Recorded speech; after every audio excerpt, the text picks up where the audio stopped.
सेहत की फिक्र में शुरू किया प्रातः भ्रमण बेजुबान के प्यार में डाल देगा, ये सुधाकर नहीं जानता था। इस नए रिश्ते के अचानक गुम हो जाने ने सिद्धांत को भी उसका एहसास करा दिया था। डर भी क्या अजब चीज है, हमें न जाने किन बातों पर विश्वास करने के लिए मजबूर कर देता है। या फिर यह भी हो सकता है कि डरा हुआ आदमी किसी विश्वास की बाह थामकर अपने सुखों को टटोलने की कोशिश करता है। तेज कदमों से चलते हुए सुधाकर ने सिद्धांत से कहा। सर्दियों की सुबह होने के बावजूद सुधाकर के ललाट पर हल्का पसीना छलक आया था।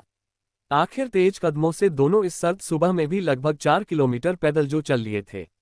तेज गति से चलने के कारण सुधाकर की धड़कनों की गति भी सामान्य से तेज हो गई थी। इसलिए बोलते बोलते वह कुछ देर रुका, फिर बोला, अब मुझे ही देख लो।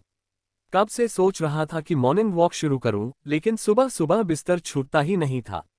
अब जब डॉक्टर ने कह दिया है कि मैंने अपनी जीवनशैली में बदलाव नहीं किया तो डायबिटीज का मरीज हो सकता हूं, मुझे रोज 5 किलोमीटर पैदल चलना चाहिए, तब से बिना अलार्म के भी नींद खुल जाती है। सुबह घूमना जैसे जीवन का जरूरी हिस्सा हो गया है। सिद्धांत बोला, आस्था के आध्यात्मिक अर्थ तो मैं नहीं जानता, लेकिन इतना जरूर जानता हूं कि आस्था उस प्रवृत्ति का नाम है जो कठिन परिस्थितियों में भी हमें जीवन की सकारात्मकता के प्रति चैतन्य बनाए रखती है। अब कोई वो चेतना मॉर्निंग वॉक से पाता है या किसी अनुष्ठान से, अध्यात्म को इस बात से कोई फर्क नहीं पड़ता। आप सत्य, शिव और सुंदर के प्रति विनयशील बने रहें तो आपका हर संबोधन प्रार्थना की तरह पवित्र हो जाता है। अरे, हम जैसे पापी भी अध्यात्म की बात करने लगे। इसे ब्रह्म मुहूर्त में जागरण का असर कहें या प्रभात के प्रकाश में पाखंड का प्रबल होना। सुधाकर ने कहा तो दोनों ठठाकर हंस दिए। फिर सुधाकर चौंक कर बोला, सुबह की ताज़ा हवा ने तो मेरी भाषा को भी अलंकारिक कर दिया। प्रभात के प्रकाश में पाखंड का प्रबल होना, वाह! ये शोध का विषय हो सकता है कि पहली कविता किसी के वियोग में क्या उस समय लिखी गई थी जब लिखने वाला हमारी ही तरह मॉर्निंग वॉक कर रहा था। सुधाकर की बात पर एक बार फिर दोनों का कहकहा गूंज उठा। सुधाकर और सिद्धांत सहकर्मी हैं। संयोग से दोनों रहते भी एक ही कॉलोनी में हैं। सिद्धांत तो शुरू से ही खिलाड़ी रहा है।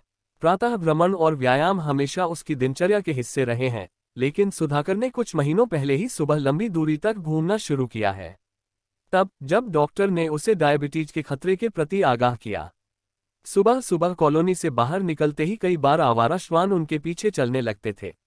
शुरू में तो दोनों उन्हें भगा देते थे, लेकिन एक दिन एक छोटा सा श्वान शिशु आकर बार बार उनके पांवों के पास लोट लगाने लगा तो सुधाकर स्वयं को उसके मुंह में पड़ने से नहीं बचा सका।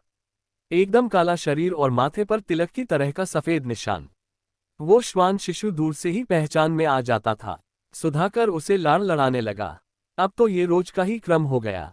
उन्हें दूर से देखते ही वो फुदकते हुए आता और इनके पांवों के पास अटखेलियां करने लगता। अब तो जैसे इस प्राणी को प्यार करना भी उसके जीवन का हिस्सा हो गया।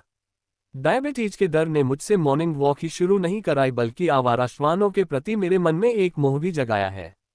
एक दिन उसने अपनी पत्नी से कहा था, लेकिन जीवन में सब कुछ मनुष्य की इच्छा के अनुसार कहाँ होता है। एक दिन वो छोटा सा श्वान कहीं गायब हो गया। सुधाकर और सिद्धांत की नजरें उसे तलाशती रही, लेकिन वो कहीं नहीं दिखा। 4-5 दिन बीत गए। गली के बाहर उसे तलाशती नजरें फेंकते हुए सुधाकर ने कहा, पता नहीं कहाँ चला गया वो। एक अनजाना सा रिश्ता बन गया था जैसे उससे। सिद्धांत बोला, आखिरी बार जब मिला था तो कैसे देख रहा था तुम्हें। उसकी आंखें जैसे एक साथ बहुत कुछ कह देना चाहती थीं। हो सकता है कि वो यही कहना चाहता हो कि अब हमेशा के लिए जा रहा हूं। पता नहीं क्या हुआ होगा उसे, कहीं किसी दुर्घटना का शिकार न हो गया हो। लोग सड़क पर अपनी गाड़ियां भी तो बहुत तेज चलाते हैं, सुधाकर ने भावुक होते हुए कहा। हो सकता है कि किसी मनहूस क्षण की आहट उसे पहले आ गई हो। बुजुर्ग बताते हैं कि इनकी छठी इंद्रिय बहुत तेज होती है, मौत को पहले से भांप लेते हैं। सिद्धांत ने सुधाकर के डर का समर्थन किया। सुधाकर केवल इतना ही कह सका, ईश्वर करे ऐसा नहीं हुआ हो। फिर उसने आसमान की ओर देखा, मानो मन ही मन कोई मन्नत मांग रहा हो। 8-10 दिन ही बीते थे कि उसी मोड़ के पास दोनों को वही श्वान शिशु दिखाई दिया। वही काला रंग और माथे पर सफेद तिलक। दूर से दौड़ता हुआ वो इन्हीं की तरफ आ रहा था। उसे देखकर सुधाकर तो जैसे खुशी से दीवाना ही हो गया। पास पहुंचते ही उसे लपककर अपनी बाहों में उठाया और हुलसकर बोला, तू कहाँ चला गया था रे? क्या तुझे हमारी याद नहीं आती थी? उसने कितने ही सवाल दाग दिए, मानो वो बेजुबान प्राणी उसके सवालों को समझ रहा हो और सुधाकर की ही भाषा में भी जवाब भी देगा। सुधाकर बावलों की तरह उससे बतियाए जा रहा था।